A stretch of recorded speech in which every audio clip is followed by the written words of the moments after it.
Olá, eu sou Nicole Halpmeier e eu vou apresentar a aula de hoje sobre o desenvolvimento humano. A cabeça e o pescoço. A cabeça e o pescoço são formados pelo aparelho branquial, que por sua vez é formado por arcos branquiais, que entre os arcos branquiais possuem sulcos branquiais, isso externamente, e internamente eles possuem as bolsas faríngeas.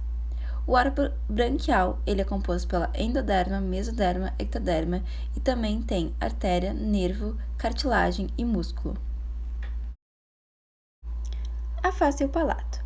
Então, a face ela é formada por proeminências faciais. Primeiramente, a primeira proeminência é a frontonasal. Ela forma a testa e os processos que são responsáveis pela primeira formação do nariz. Depois, tem a proeminência facial, que é responsável pela formação da mandíbula e da maxila. A língua. A língua é formada através de tubérculos linguais e a formação pelos arcos branquiais.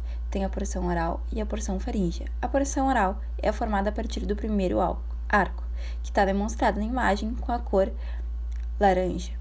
Já a porção faríngea é formada pelo segundo, terceiro e arco. O segundo é demonstrado pelo azul claro, já o terceiro em amarelo e o quarto arco é em verde.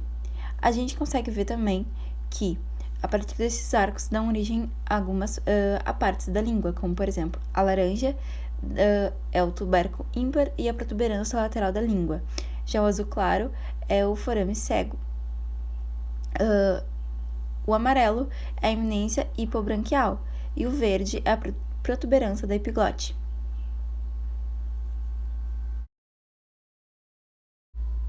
O sistema nervoso. O sistema nervoso tem como sua origem a neurulação, que ocorre na terceira semana, depois da formação do tubo neural.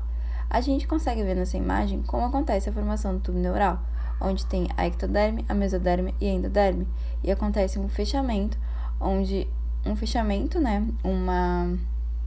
invaginação do endoderma formando o tubo neural, dando origem ao tubo neural. E a gente consegue ver por etapas como acontece 18, 20, 21, 23 dias. Ainda sobre o sistema nervoso, na quarta semana é formada as vesículas encefálicas, e elas são divididas em três: a protoencefálica, que é marcada como lilás, a mesencefálica, que está marcada como amarelo, e a romboencefálica, que é marcada como rosa. E elas dão origem a partes do sistema nervoso, a partes do cérebro, como a romboencefálica dará origem à ponte e o bulbo, já a teloencefálica dará origem a córtex, ao corpo laptoso e o tálamo. A gente consegue ver isso até pela questão da simbologia das cores na imagem, que a mesma cor origina a estrutura.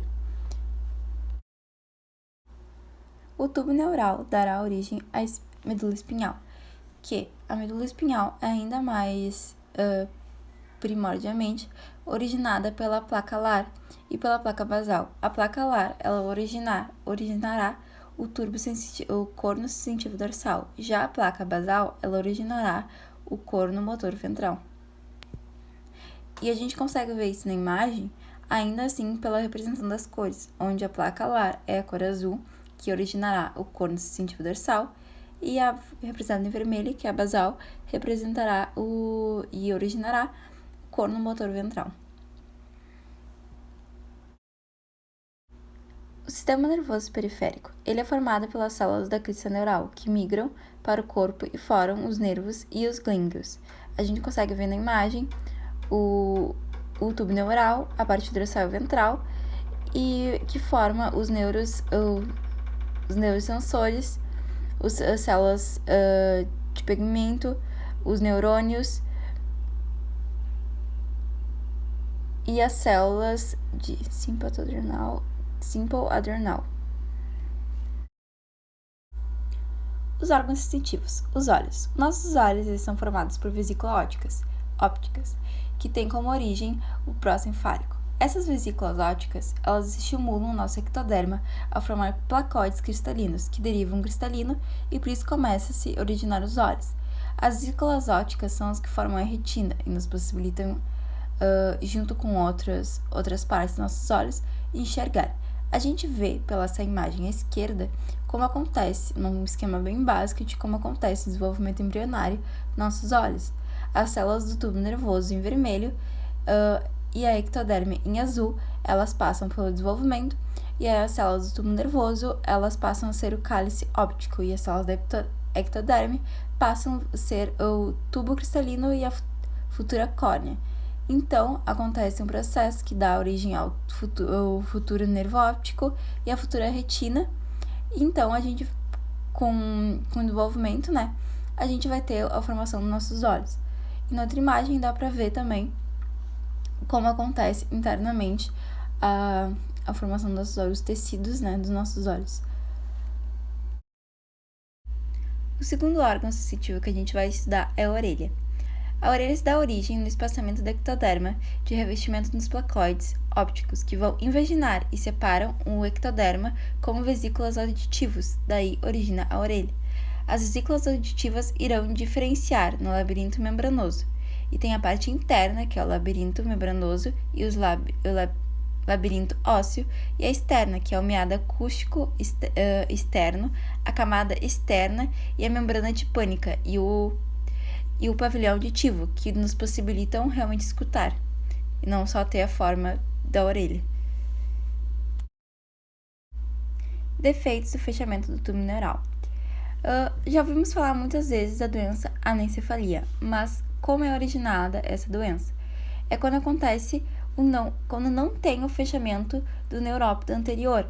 Então, a gente precisa que haja um fechamento certo do tubo neural para conseguir ser desenvolvido o cérebro. Mas não acontece, o desenvolvimento do cérebro é interrompido e a abóbada craniana não se forma. E a criança, ela nasce com um problema muito grave e ela normalmente isso afeta o tempo de vida dela e realmente encurta muito, se não morre já quando está sendo formada na barriga da mãe.